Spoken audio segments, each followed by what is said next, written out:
outside, but not to worry. If you haven't received the handout and notes for the presentation, I will be making more copies, so I'll come around and hand them out to you. But without further ado, I'd like to thank everybody for coming to the program this evening. We're welcoming back the Master Gardener program to Darien Library. This is the first time we've had this program in the new building, which is very wonderful.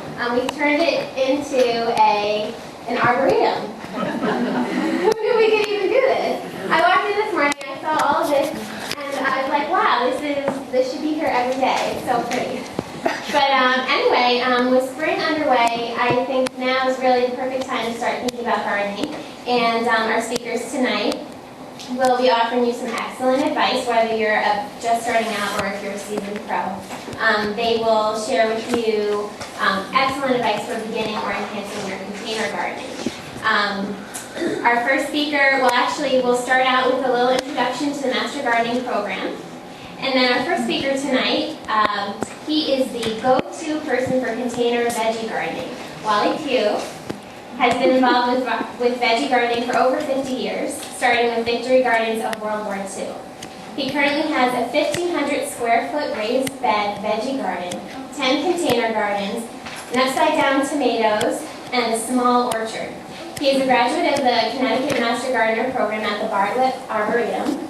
And our next speaker, Regina Campfield, has 30 years of gardening experience behind her and specializes in perennials and container flower gardening. She's also a graduate of the Connecticut Master Gardeners program at the Bartlett Arboretum and currently serves as the coordinator of its Master Gardening program, in which she leads 30 home gardeners in a year-long training process. So you too can become a Master Gardener, and there's information outside on how you can do that as well. So both Wally and Regina will speak, and then afterwards we will have a Q&A session. I know you all have tons of questions already, but we're going to have the presentation first and questions and answers to follow. And please get your paper and pens ready, and let's go. Thank you. And our teachers. Thank you.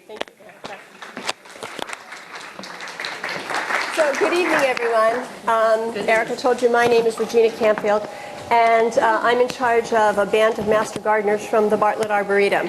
The Master Gardeners program is a statewide program, but we have an extremely robust group at the Arboretum, and there are quite a few Master Gardeners sitting here in the audience. Thank you all for coming and supporting us tonight. And feel free to add anything you wish to our talks. So the Master Gardener program runs at the Bartlett, and it's a year-long program. And what does that mean to you? Well, if you're a really avid gardener, you might want to take one of our brochures, learn a little bit more about the program, and join up. And if you're not ready for that sort of commitment, because it is a big commitment, why would you want to know about us? Well, here's your ticket to gardening success. I brought along our little plant clinic business cards. So take one of these. They're waterproof. They're two-sided. You can put them in your gardening bag and they won't get all mushy. We will answer any questions that you bring to us. If you run into a snag or a hurdle or you're having a problem, I hear some folks are worried about their seedlings turning yellow. Give us a call. Our plant clinic opens officially on Monday, May 3rd, and we run through the end of September. So there are Master Gardeners, there are seasoned Master Gardeners, and a couple of interns. They're all volunteers. They're all wholehearted and committed to solving your problems. So give us a call. Don't forget to take your card. And so I'll welcome one of our star pupils, Wally Pugh, to the front, and Wally can talk to you about vegetable gardening in containers. Wally, I'll hand off the sparkle. Thank you. We got all these little things we're wired with. I think I'm all right now. I'm going to start out with container gardening. Let's talk about what you need for container gardening. You start out, you certainly need a container. We have a lot of these. You need about 8 to 10 hours of sunlight. You need a source of water. You need a growing medium. It can be either soil, soilless, or water. And you need some drainage holes.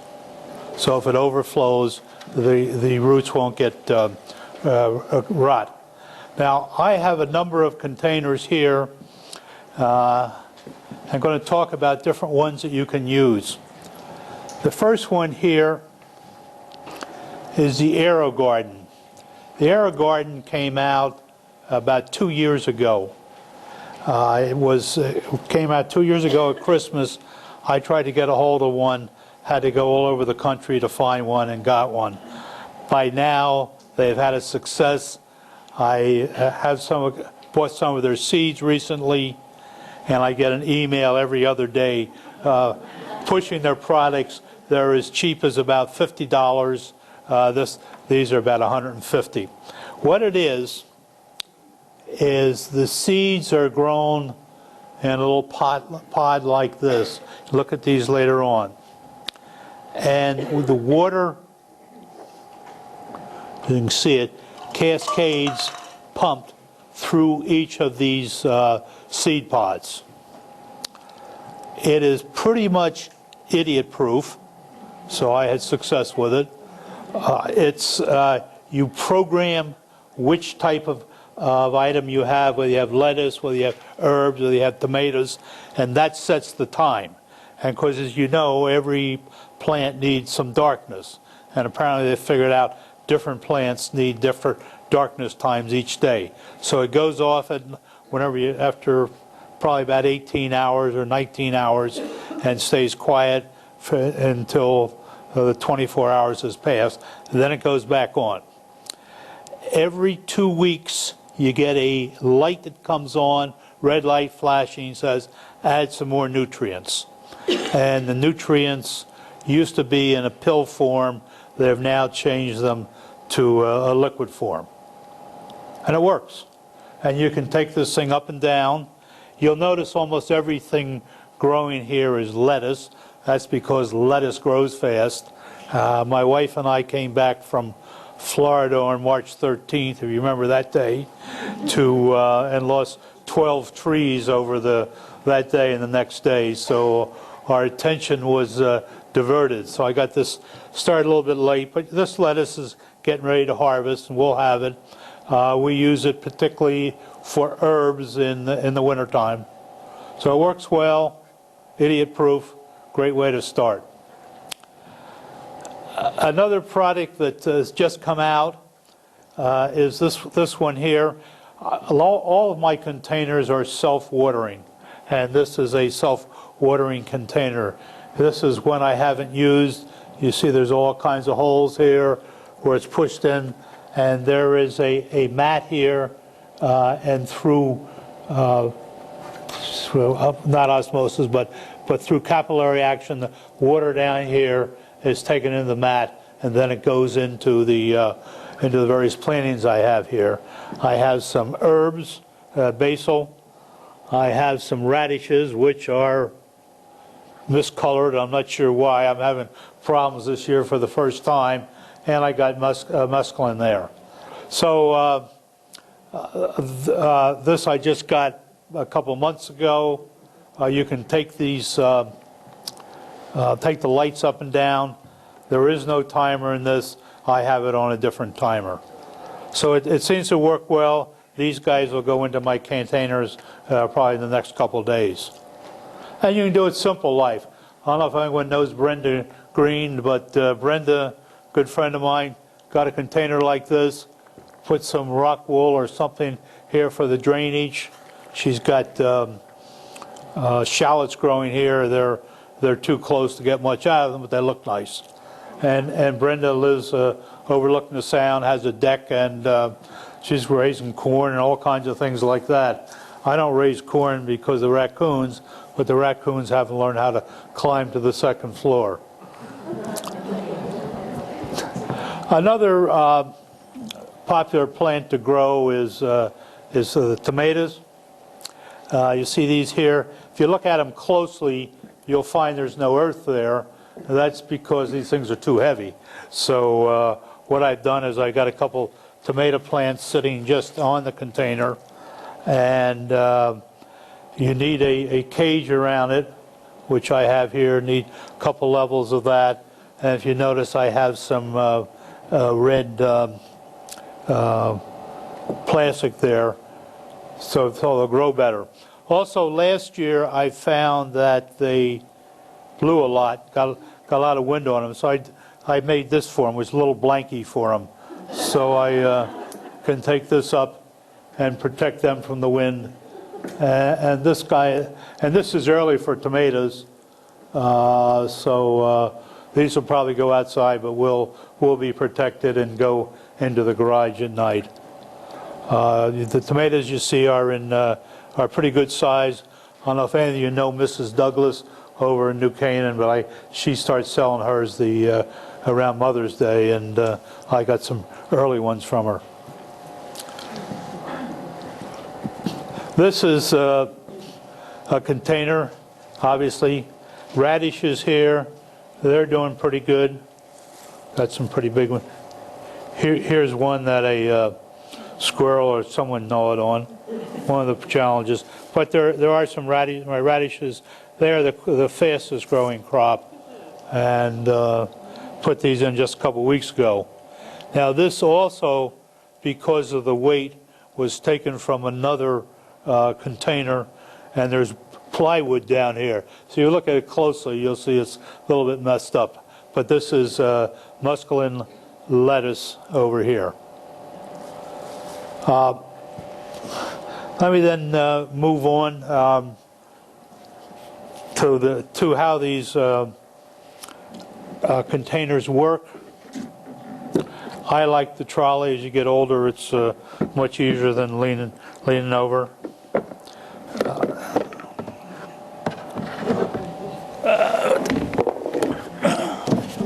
If you notice, well, it's just a plastic like this. I got holes in here for the drainage. So if it gets rain as we had the last couple of days, it'll just drain out of the bottom.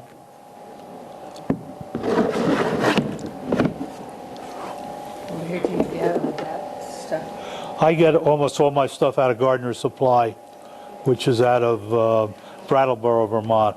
Almost all of this stuff here is from them. And this is where the earth goes, or the soil goes, and you can see there's holes in here, and this goes down into the water. So it keeps through capillary action, keeps the soil moist. And this guy here, if I can get it out, is where you put the water. It does have a little indicator here when the water gets low. Doesn't work that well, but I water them pretty much every day, though you really have to only water about once or twice a week. So you have enough water in here, soil here for your plants to grow. Let me look at another one here, then we're going to do some planting. These are the upside down tomatoes, and these have had a lot of press. This is the third year I have raised them, not very successfully, but I've tried.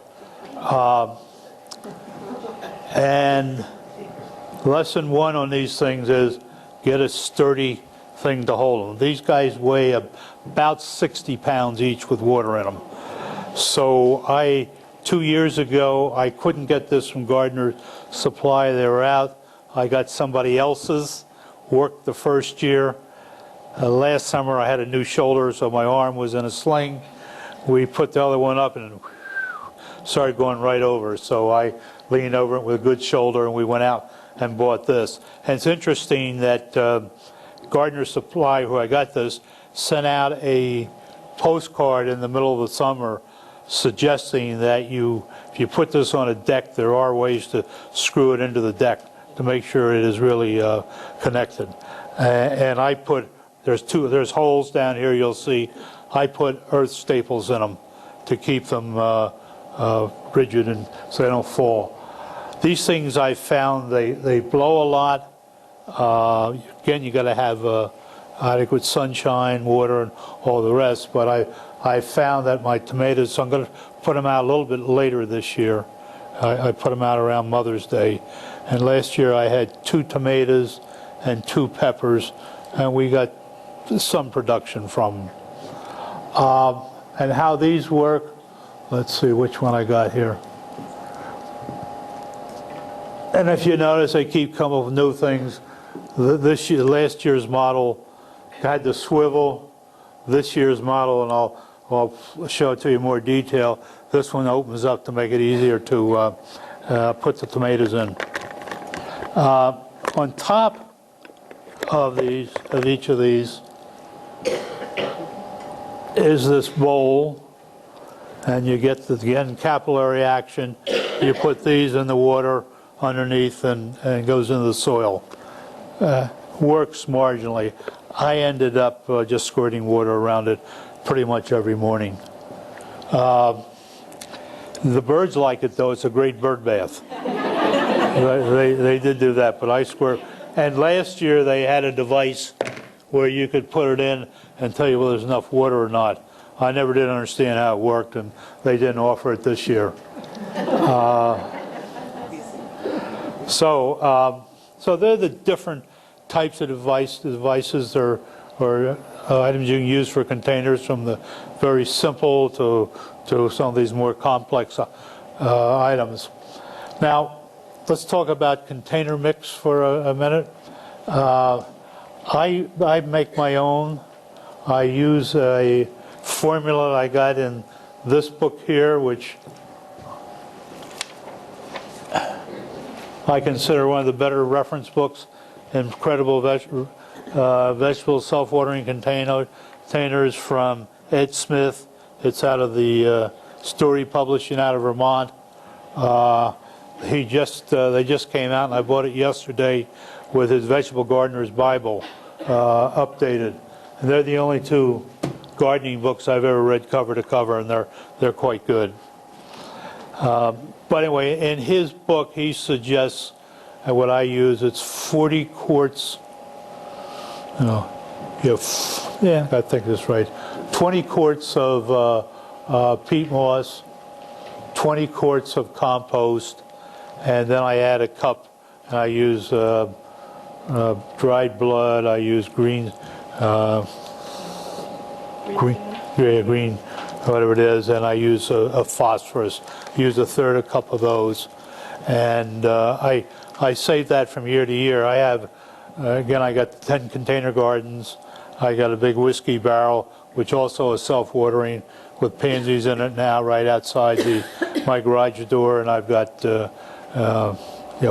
4 containers with flowers in the front door and the back door, another 10 hanging baskets. So there's a fair amount of soil that I use in a year, or potting mix. So I make my own.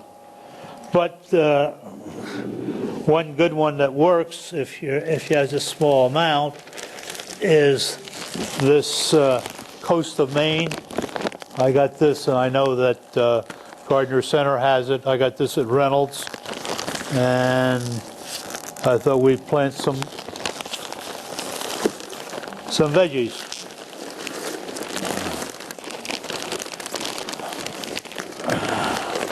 Now, one thing about, and something else I didn't mention, you should have vermiculite or perlite in your mix. The soil needs to be a little more aerated, a little more holes than you might get in just regular, if you didn't add that to it. So this is, you can see it's nice and fluffy. It's got some perlite, vermiculite, if you can see it there. Do it this way. And this is, I would normally fill it up a little bit more, and frankly I would wet it. But again, we got to get this back home. So weight becomes a problem. So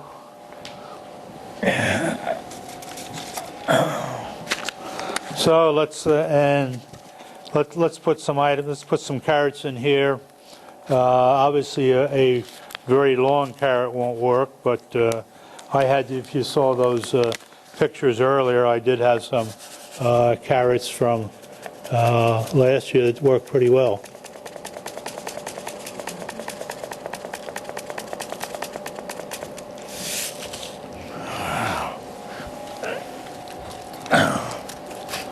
Put some markers, and I'll have to remember I'll put carrots first.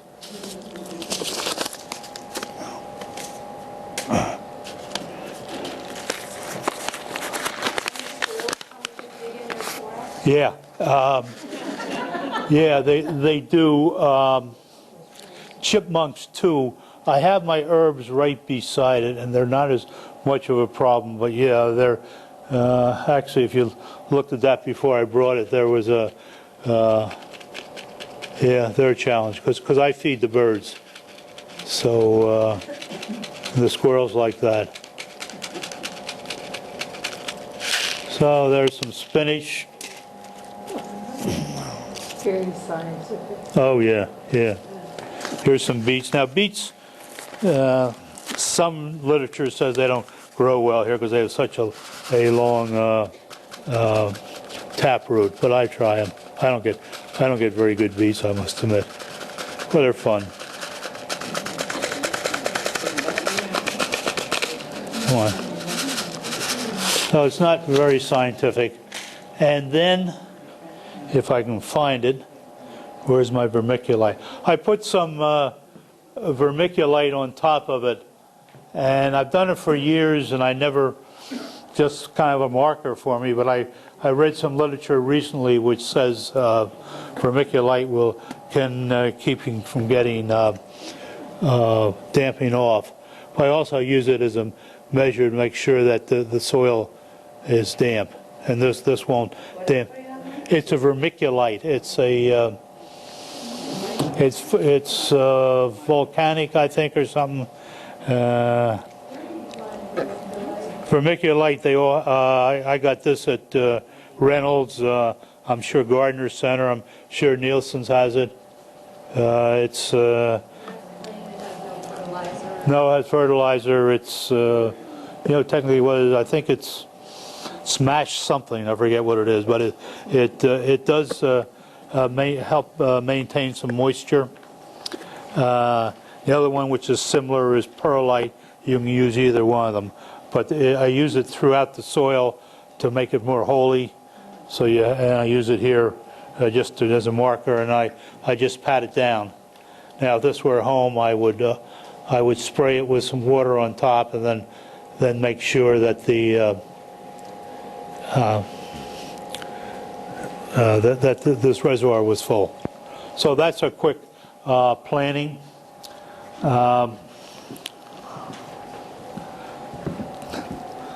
Wally, you don't cover the seeds with soil? You just put No, I don't. I never have. I mean, there is, even the peas and things like that, I push them down a little bit. I just cover them with vermiculite. Regina and I are on a tight time frame, so let's talk about this. These guys have got something new every year, and the new thing this year was a zipper on these on these tomatoes. And when I got my tomato from Mrs. Douglas a couple days ago, I said, boy, I'm not going to get that thing through that little hole. So it's pretty good sized.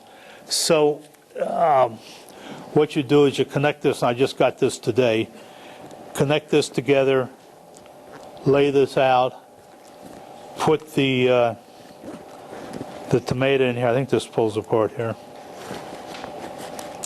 You lay the tomato in here, put your soil in, wet it. That's all right, yeah. And wet it, goes out there, voila, you're going. Here is one which obviously no tomato in, but I put it together. You can see it's got clips on the side, and the hole is down there where the tomato comes out. Now, thank you, Regina.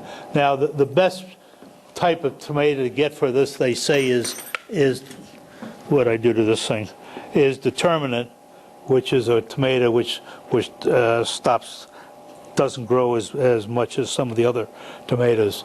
Last year I tried determinate, but I don't know anybody had good tomatoes last year, so these lasted until late August, and they just kind of threw in the towel. So it's a fun thing to do. I'm going to try it again with two tomatoes, obviously this patio, and one other one, and two peppers. I get much more production out of that guy over there. I mean, they really work. Over there, too, on this one, don't go to two different types of tomatoes. I did that the first year. However, one guy just got overrun by the other guy. So I've gone patio, and I've used those. Yeah.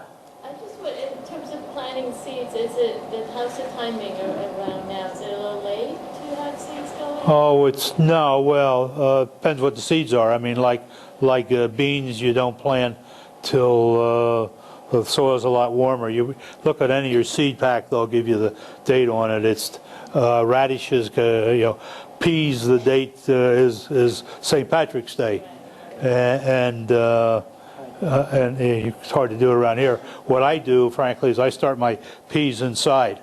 So I had, and I put the peas don't like their roots messed up, touched and all that. So I put peas in peat pots. And again, I got a self-watering thing there. I don't use the containers. If you notice on the show, it was going there.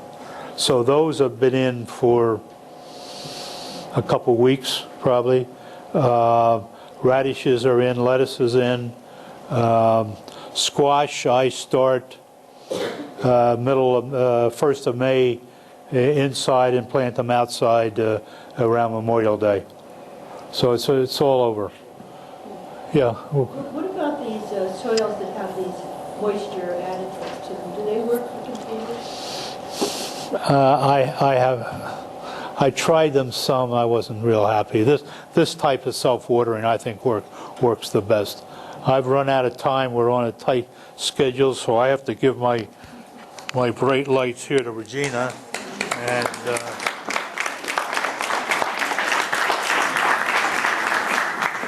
Is there someplace special? yeah, this goes up there too. Up here? This is for the video thing we're doing. There you go. Okay.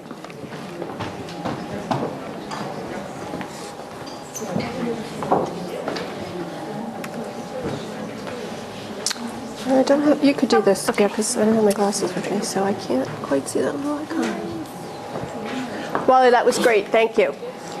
So I'm going to switch our focus here and change out of the vegetable gardening over to ornamental container gardening, flowers and fun. And I actually do have a comment on that soil moisture product. I use it. As a matter of fact, I was going to tell you I have two secret weapons up here with me, and I was going to challenge you to think about what they might be while I talk. And the Soil Moist is my secret weapon. But I wouldn't put that in something that I was going to eat. I wouldn't put it in the soil for something that I would eat. For my flowers, not eating them.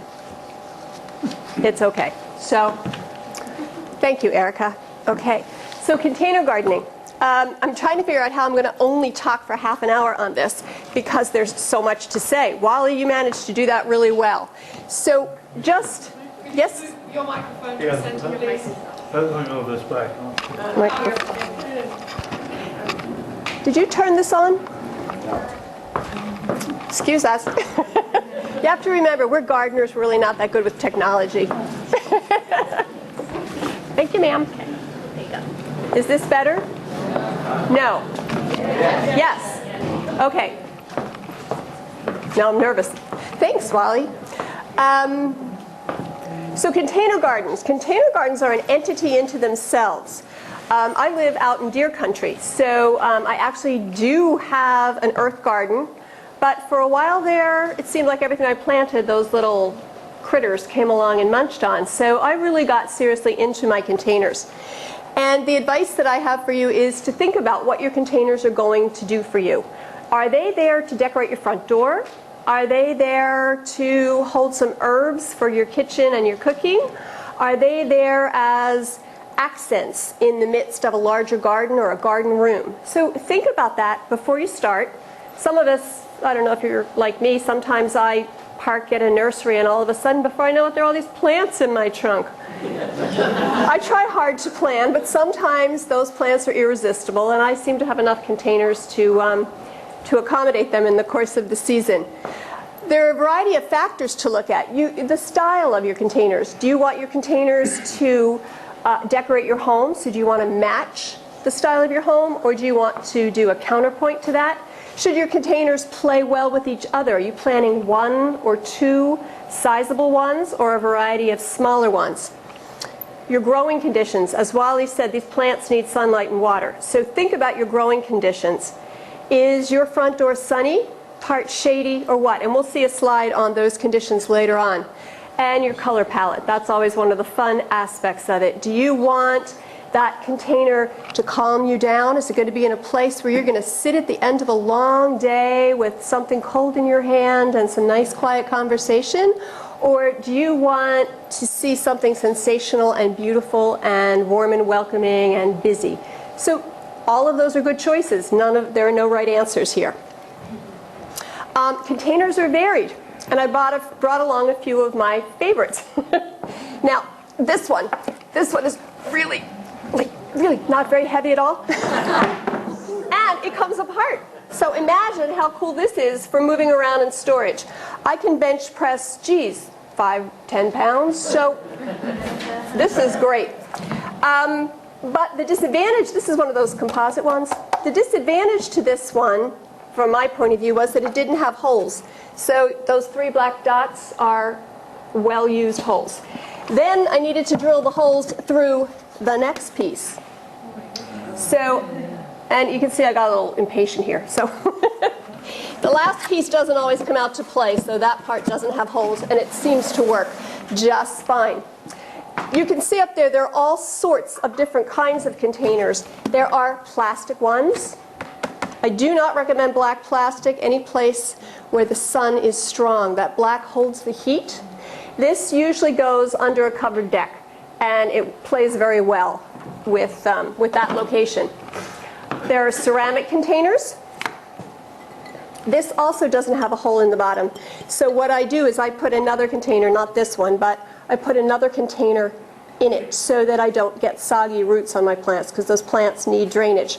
And there are tiny little containers which have their own reasons in life. Here's one of my secret tools. This container is a very lovely container, but it doesn't really do that well when it gets soggy and wet. Also, I like to change it up. The summer's short. So I have a little liner in here. So I can plant my liner and switch it out with a look-alike. This is just a tiny little thing, but if you had a big container by your front door and you want it to be prepared for those springtime bulbs, you could force your bulbs in pots inside. And then at that magic moment when it's warm enough to do so, take out the twigs and branches that you've had going over the winter time and pop your new container of the beautiful flowering bulbs that you've been just holding aside for the right moment. Meanwhile, you're starting your summer annuals or seeds or whatever you're going to do for the next season, and you can just continuously cycle these and always have a great looking container there by your front door or wherever it is that you'd like to have that. So these are some of my favorite pots. More containers. These are both at the Arboretum, and they're planted and existing. I took these photos this afternoon. Some very interesting terracotta, which is a tricky substance to use in a plant pot in this climate because it generally will crack in the cold weather. That's a big pot. I wouldn't want to have to move that full of soil. It's a big, heavy one. But it's a special Italian terracotta that doesn't break down in the bad weather, so it's very special. And then, of course, the wrought iron. So when you're assessing your growing conditions, think of where you're going to put that container or containers, and check the sun direction. Check your directions and where the sun is coming. South-facing containers, south-facing sites will get the greatest amount of sunlight. North-facing will get very little, and they will get less the closer they are to the building. So if a north-facing container is way out at the end of your walk, the sun may come over your home and give you enough light. East-facing gets morning light, and west-facing gets afternoon light. And sometimes we forget how intense that afternoon light is, so take that into consideration, because it really can fry anything that has a nice, big, tender green leaf. So what does it mean? Full sun means 6 to 8 hours and on down. Deep shade means you're really not getting much light, and mulch is a great choice for plant material. Or silk, or there are a variety of things that will grow in deep shade, but it's limited. So watering is probably the most significant thing you can do when you're setting up your pots. Do not water the foliage. Obviously it rains and your foliage gets wet. Slip your watering wand or your hose in under there and water the soil. It's the soil that needs to get wet. And when you water, water until you see water coming out the bottom of the container. And if you have it set into a container like this that is contained, take it out, check it, or spill that overflow water out. Don't leave your plants standing in water, but make sure they're thoroughly wet. When I have time and when I'm manic enough, I go back after that first time, after the water has gone through, and I water them again a little bit more to make sure I've gotten all of that soil nice and wet. The deeper your pot, the deeper your roots will grow. In a big pot like this, or bigger ones,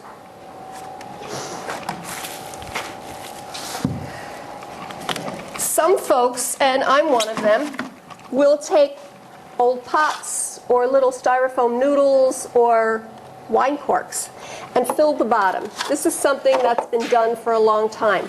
Or we'll put shards down in here, supposedly to help with drainage. Well, I don't need more drainage because I've got my drainage holes. This is a way for me to put less soil in here. But I'm aiming to water my pots once a week. When I'm not gardening, I'm out sailing. I'm not watering my plants all the time, so I need my plants to be able to survive. So I put soil all the way into the bottom. And I put my plants in, I water them thoroughly. I don't go out there and pour a little sip of water on them. I water them until those pots have water gushing out the bottom. I make sure that soil is totally wet. And in the hot time of the summer, I'm going to water more than once a week. On rainy weeks, I'm going to water a whole lot less if they're out in the elements.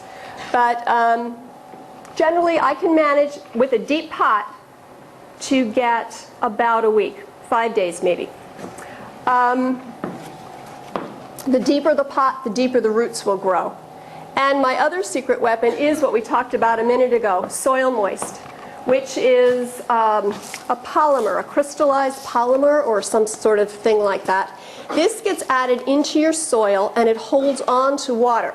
I wouldn't put this any place where I was going to eat the material that grew in there, but it's a really handy tool to have for containers. Read the directions. If you put too much in, you won't like it. I didn't read the directions. I put the material in there and put my plants in, and we had a very heavy rainfall. And I went out to look at the plants to see how they were doing, and it looked like I had ice on the top of the soil. It just all rose up to the top and looked horrible. And I had this like yucky jello stuff to get out of there the next day. So save your money, read the container, and use just a little. It's like a tablespoon for quite a lot of soil. So where am I? Also, when you're organizing your pots and you're thinking about what pots you're going to do and where you're going to place them, think about how you're going to water them. Are you good with carrying big jugs of water way out to your back 40? Or would you be pretty happy with having your containers closer into the house so that you can actually get water to them? Soil. Good quality potting soil. And Wally gave us a good list of ingredients that he puts in his soil. But I have to tell you, I admit, I go straight for the big bag. This soil is cheap, it's easy, it's available, it already has soil moist in it, and it has a fertilizer in it. So sometimes I think of my garden as the shoemaker's children. I'm often at the Arboretum. Last week it was 6 days a week.